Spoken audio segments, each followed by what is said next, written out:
Hello, and welcome to my walks with a camera. I've been looking over some photographs that I've taken over a number of years,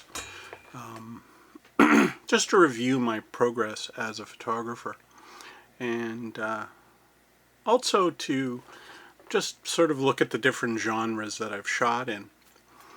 And how this came about is, one, I think it's a good idea that you review your own work, and whatever you do on a creative level, whether it's photography or painting or writing or whatever genre of creativity you practice, it's always good to review past works, just so you can sort of see where you sit in the world and look at your own development as a creative person.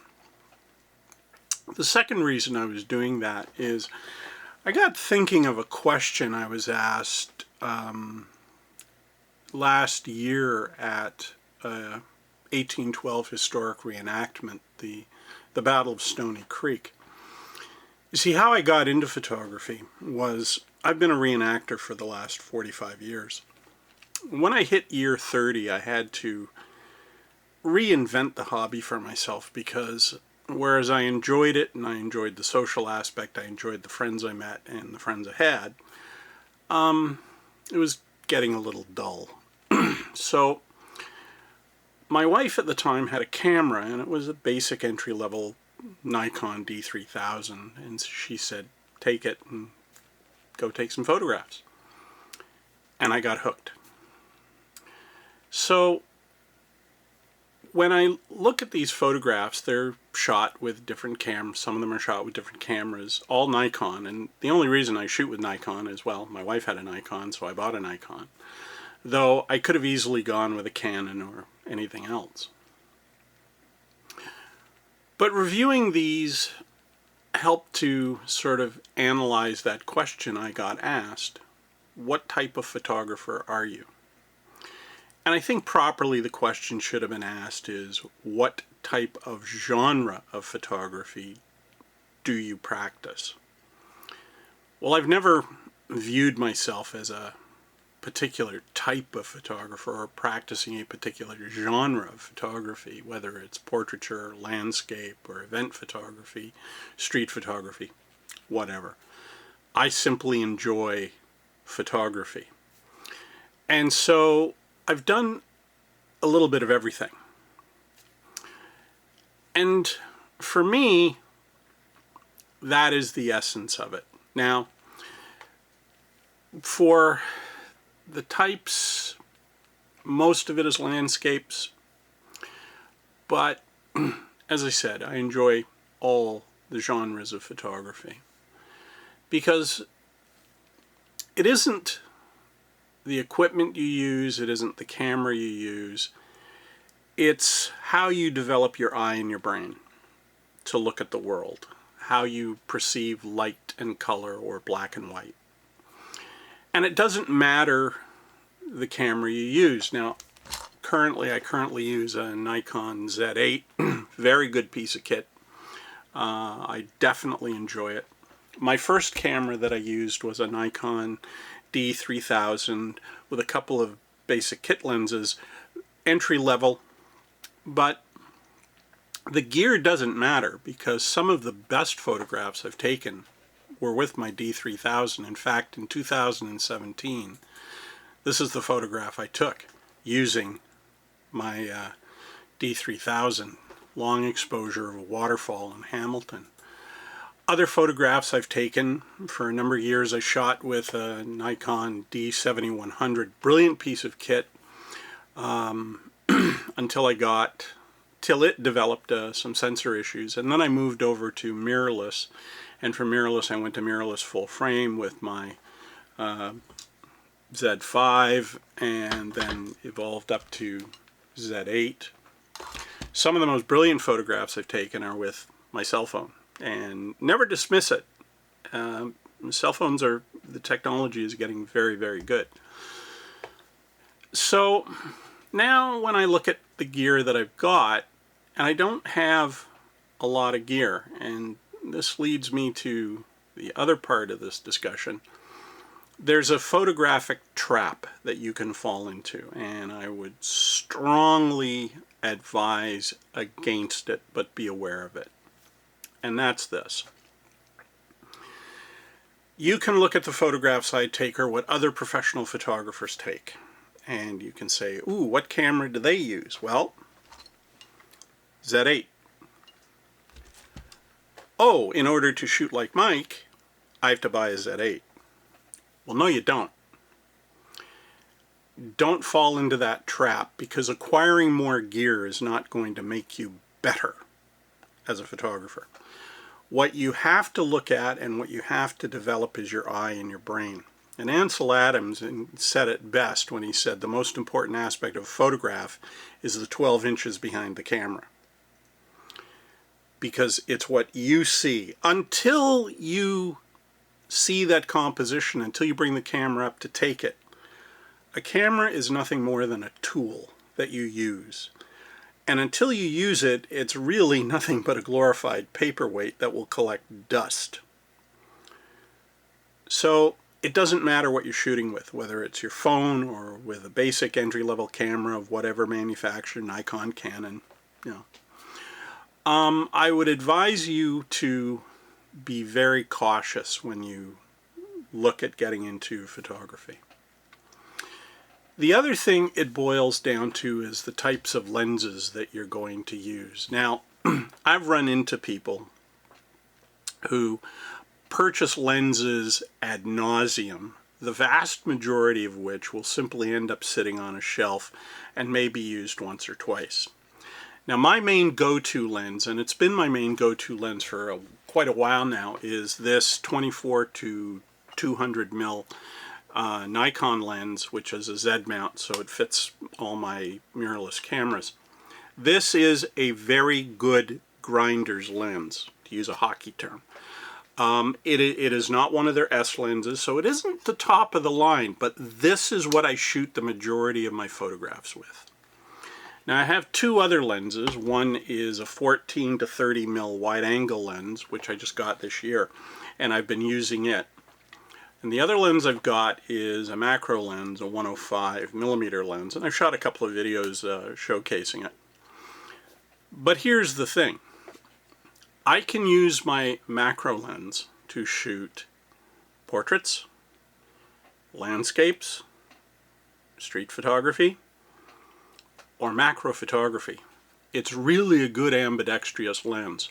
So simply because something says macro lens, ooh, I can only shoot macro with it. Don't. Push the limit, push the envelope, try it on a number of things. 24 to 200 mil lens, good piece of kit. Yes, at times it can be a little soft around the edges, but not really noticeably unless you're pixel peeping. And it has stood me in very good stead. Now, when I shot with a Nikon D7100, I used a third-party lens, Tamron. And it was an excellent, excellent piece of kit. 18 to 270 mil. Nice camera. Did an excellent job. And some of the photographs that I've been reviewing, I shot with that lens. In fact, here's one that I shot at a friend's property with a black mist filter. Good piece of kit. Really liked it. So if you're getting into photography or any creative endeavor, don't go crazy and think you have to buy the latest, newest, shiniest toy, because it can be brutally expensive. And unless you're prepared to go out and use it, don't bother. Chances are you don't need it. Buy some basic gear and just practice with it and get better. There's a simple rule that I follow in photography. It's actually 3 rules, and they've stood me in good stead. And over the last 15 years, that's helped immensely. And I'll tell you what they are, because they're not really a secret. It's practice, practice, practice. Just get out and do it. And that's the same with anything. My wife is an avid crocheter. Totally self-taught in crocheting, but she applies those 3 rules of practice, practice, practice, and you do get better. time it takes you to get better will depend on the individual. Now, for me, first 3 years of photography, I was a rank amateur. I had a couple of people who advised me and who helped me along with advice in that. By year 3, I was beginning to realize I knew what I was doing. And by year 10, I could honestly say I'm a photographer. I had had some professional gigs, not many, but those professional gigs helped to pay for the equipment that I had, which is something else. Most people don't know about professional photographers is they lease a lot of their equipment or rent it on a temporary basis, because I've seen lenses that'll run you $20,000. I don't have $20,000, but I could lease that or rent that lens for a weekend, go out and shoot and return it, and you'd never know it. You'd think, ooh, look at that lens he bought. He must be really successful. Mostly I shoot for enjoyment, and that's the first thing you should look at. Shoot for enjoyment, for your sense of self. If you simply like taking holiday photographs with your friends and family, do that and enjoy it. You don't have to get really into it. If you want to take it further, YouTube is a great teacher. I would advise you, if you want to become professional, look at courses at college, either at night or during the day. But by and large, shoot for yourself. Shoot because you enjoy it. It's the same with any hobby. Anything you do, first thing you do is do it for your enjoyment. When I became a historic reenactor, I was a history geek. I'm that kid that sat in grade 10 history class lapping it all up with a spoon. I enjoy visiting historic sites, reading about people from the past, different time periods from the past. I enjoy it immensely. But, as I said, got a little dull, so I moved on to other things that I enjoy. Anyway, I'm going to show you some more photographs I've taken over the years. Some of them are abstract, which is a genre I really like, is abstract photography. There's some event, landscape, and portraiture. So let me know what you think and enjoy.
So those are the photographs I've sort of been reviewing that I've taken over the years. Hope you enjoyed them.